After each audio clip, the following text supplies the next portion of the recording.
Bapak-bapak dan saudara-saudara kaum muslimin dan muslimat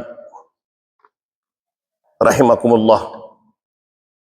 Alhamdulillah, pada subuh hari ini mari kita bersama-sama kembali memanjatkan puji syukur kehadrat Ilahi Rabbi, di mana kita sudah berada pada subuh kelima bulan suci Ramadan. Semoga Allah Subhanahu wa taala senantiasa memberikan umur panjang, kesehatan, kekuatan, hidayah dan petunjuk sehingga kita dapat hadir bersama-sama di Masjid Al-Muttahidin untuk bersama-sama melaksanakan salat berjamaah, kemudian mengikuti pengajian sebagaimana biasanya. Salat subuh ini merupakan salat yang paling berat sesudah salat Isya. Jadi saya katakan bahwa Nabi bersabda, salat yang paling berat dilakukan oleh seseorang, salat yang paling berat dilakukan oleh orang munafik adalah salat subuh dan salat Isya. Seandainya mereka itu mengetahui pahala-pahala yang terkandung di dalam kedua salat itu, dia akan datang dalam keadaan merangkak. Dan saudara-saudara, kalau kita kembali membuka lembaran hadis, seandainya hanya satu saja waktu untuk bisa datang ke masjid, subuh itulah. Kalau bapak tidak bisa hadir salat duhur, asar, maghrib dan isya, salat subuh itulah.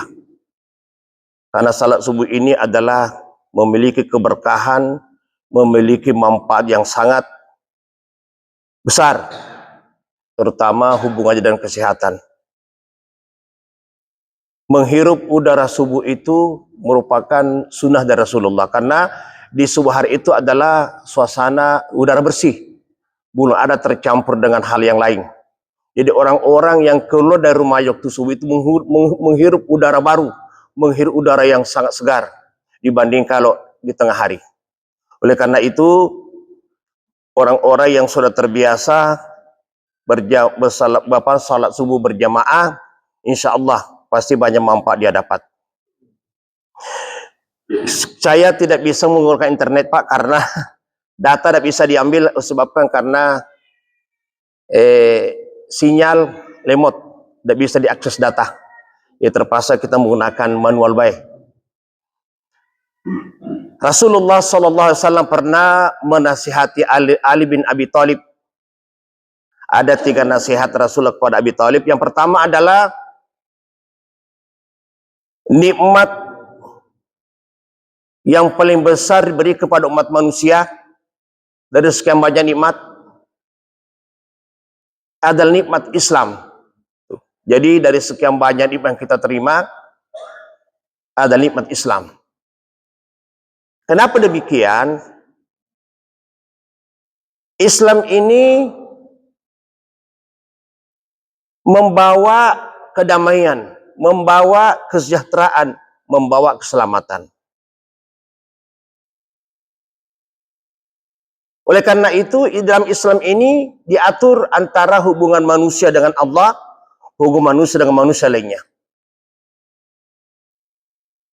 Jadi dari sekian banyak nikmat diberikan Allah Subhanahu wa taala adalah nikmat Islam. Islam mengatur segala aturan-aturan baik hidup sebagai seorang pedagang, seorang nelayan, seorang petani, dan bahkan kepada aparatur negara, itu diatur sedemikian rupa oleh Islam. Tidak ada persoalan sekecil-kecilnya sampai sebesar-besarnya itu diatur secara detail dalam Islam. Bagaimana berdagang, bagaimana petani, bagaimana sistem hukum, perdata, pidana, segala macam diatur sedemikian rupa. Oleh karena itu, siapa yang diberikan hidayah semacam Islam, beragama Islam, maka dia akan mendapatkan kebahagiaan, mendapatkan keselamatan, dan dalam hidup di dunia ini. Yang kedua, sekian banyak kesibukan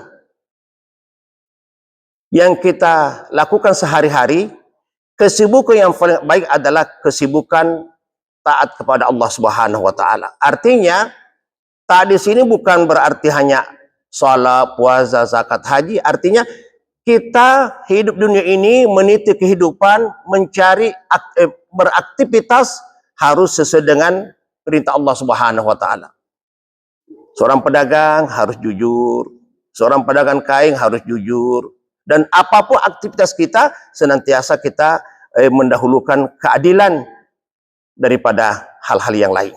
Jadi dari sekian banyak kesibukan di dunia ini, kesibukan yang paling baik adalah kesibukan taat kepada Allah Subhanahu wa taala. Yang ketiga adalah banyak pelajaran-pelajaran yang kita terima dalam hidup ini. Pelajaran yang paling abdal, pelajaran yang paling utama adalah pelajaran kematian.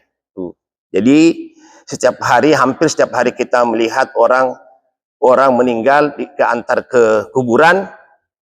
Itu merupakan pelajaran yang bermanfaat. Kita antar ke kuburan, kita turunkan di liang lahat, kita menghadap kiblat, kemudian